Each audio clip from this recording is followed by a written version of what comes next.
ہمارا ملک کیسے شروع ہوا تھا؟ ایک سیکیورٹی اسٹیٹ. کیوں ہمیں خوف تھا؟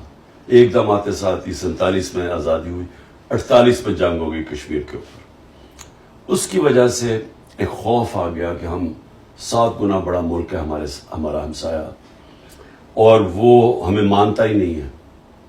وہ ہمسائے کا خیال تھا کہ پاکستان زیادہ دیر رہے گا نہیں اور یہ پھر ضم ہو جائے گا ہندوستان میں. اس خوف کی وجہ سے ہماری سیکیورٹی اسٹیٹ اور قوم اپنی فوج کے ساتھ کھڑی ہو گئی، اور قوم یہ سمجھتی تھی کہ فوج کی ہمیں بہت ضرورت ہے. تو وہ ہوتا ہوا ایسے کہ فوج نے 3 دفعہ ڈائریکٹ مارشل لاز لگائے حکومت کی، اور جب نہیں بھی مارشل لا تھے تو فوج اندر ایک سسٹم کے انٹرنچ ہو گئی. میرا پوائنٹ یہ ہے کہ آگے جب ہم پڑھ رہے ہیں، کوئی بھی جو پرماننٹ چیز ہوتی ہے نا، وہ ہوتی ہے چینج. آپ اگر وقت کے ساتھ نہیں بدلتے، ٹائم کسی کی انتظار نہیں کرتا، آپ کو پیچھے چھوڑ دیتا ہے. آج اگر ہم اپنا ہندوستان سے موازنہ کریں اور جو ابھی ہندوستان کی اور امریکہ کا جو معاہدے ہوئے ہیں، اور جس تیزی سے اب ہندوستان آگے بڑھ رہا ہے اور جس تیزی سے ہم نیچے جا رہے ہیں، تو ہمیں آج ہی سوچنا چاہیے کہ اگر ہم نے اپنے آپ کو بدلا نہ تو ہمارا مستقبل اب خطرے میں ہے. کیونکہ جو ہندوستان کی یہ جو بی جے پی یا RSS کی جو نظریہ آئیڈیالوجی ہے، یہ پاکستان کو تسلیم نہیں کرتی، اور یہ پوری کوشش کرے گی کہ اگر انہوں نے یہ دیکھا جس طرح ہم کمزور ہوتے جا رہے ہیں تو وہ گرتی ہوئی دیوار کو ایک دھکا اور دو، وہ ضرور کریں گے. وہ ہمیں اور کمزور کریں گے، کیونکہ وہ نریندر مودی کا بڑا ایک تکبر بھرا ہوا بیان آیا ہے کہ پاکستان تو اپنے بوجھ کے اندر ہی گر رہا ہے، ہمیں تو اس کی پرواہ نہیں کرنی چاہیے. لیکن وہ پرواہ کر رہے ہیں، وہ کریں گے پاکستان کو اور کمزور. تو ہمیں تو اپنے آپ کو اگر ہم نے نہ بدلا، ہم نے اپنے آپ کو ایک حقیقی طور پہ جمہوریت اور رول آف لا نہ لے کے آئے پاکستان میں، تو مجھے افسوس سے کہنا پڑتا ہے کہ جو اب حالات ہیں، اگر اسی طرح ہم چلتے رہے، اس کا تو کوئی مستقبل نہیں ہے. خان صاحب، پاکستان میں میڈیا کی آزادی کو آپ کس نظر سے دیکھ رہے ہیں اور کس حد تک میڈیا کی آزادی کے آپ قائل ہیں؟ دیکھیں، جمہوریت کیا ہے؟ جمہوریت ہے آزادی.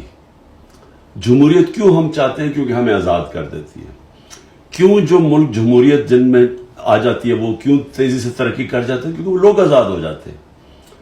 ایسٹ اور ویسٹ یورپ دوسری جنگ عظیم کے بعد آدھا غلامی میں چلا گیا، ایک ٹوٹیلیٹیرین سٹیٹس بن گئی، آزادی ختم ہو گئی، اور جو آدھا یورپ تھا، ویسٹرن یورپ، آزاد ہو گیا.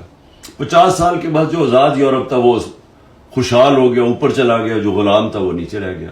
ایسٹ جرمنی، ویسٹ جرمنی، جو آزاد تھا، جو جمہوریت تھی، ویسٹ جرمنی وہ اوپر چلا گیا، ایسٹ جرمنی پیچھے رہ گیا. ساؤتھ کوریا، نارتھ کوریا میں ڈکٹیٹرشپ آ گئی، ساؤتھ کوریا جمہوریت آ گئی، وہ اوپر چلا گیا اور وہ پیچھے رہ گیا. تو ہمیں یہ پتہ ہے کہ جمہوریت اور آزادی ساتھ ساتھ جاتے ہیں، اور اس کے لیے آزاد میڈیا بہت ضروری ہے. جب آپ میڈیا آزاد ہوتا ہے، وہ تنقید کرتا ہے.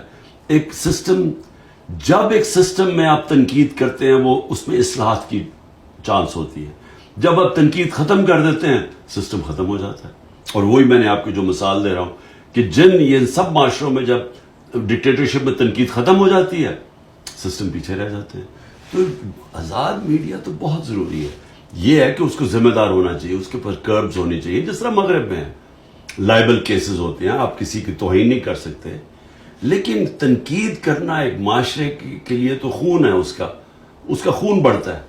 خان صاحب، لیکن اس حوالے سے ہی کہا جاتا ہے کہ آپ کے دور میں بھی کوئی مثالی دور نہیں تھا میڈیا کے حوالے سے. نہ صرف انڈیویجولی صحافی اس سے متاثر ہوئے ہیں، بلکہ کئی ادارے بند ہوئے، کئی سینکڑوں صحافی بے روزگار بھی ہوئے ہیں. اس حوالے سے آپ کیا کہیں گے؟ یہ بالکل پروپیگنڈا ہے. میں چیلنج کرتا ہوں، ایک انگریزی میں لفظ ہوتا ہے، وہ کہتے ہیں کہ فالس ایکویولنس. غلط طریقے سے ایکویٹ کر دیتے ہیں دو بالکل مختلف چیزوں. آج میڈیا بالکل کنٹرولڈ ہے. آپ آج عمران خان کا ٹی وی پہ نام نہیں لے سکتے، جو ملک کی سب سے بڑی پارٹی ہے اور جس کی ریٹنگ 70 to 80% ہے ایک جمہوریت کے اندر. کیسے ہو سکتا ہے کہ میڈیا پہ آپ اس کو دکھانے نہیں دے رہے؟ اس کا مطلب میڈیا تو ختم ہو گیا. آج تو ٹوٹل سینسرشپ ہے. حکم ملا ان کو کہ نہ عمران خان نہ تحریک انصاف کا موقف نہیں ٹی وی پہ آ سکتا. ہمارے زمانے میں 2-3 انسیڈنٹ ہوئے. اس کے پیچھے اس وقت کیونکہ ہم جنگ سے نکل گئے تھے, وار آن ٹیرر سے, تو وہ سیکیورٹی یہی فوج نے 2-3 لوگوں کے اوپر ایکشن لیا تھا.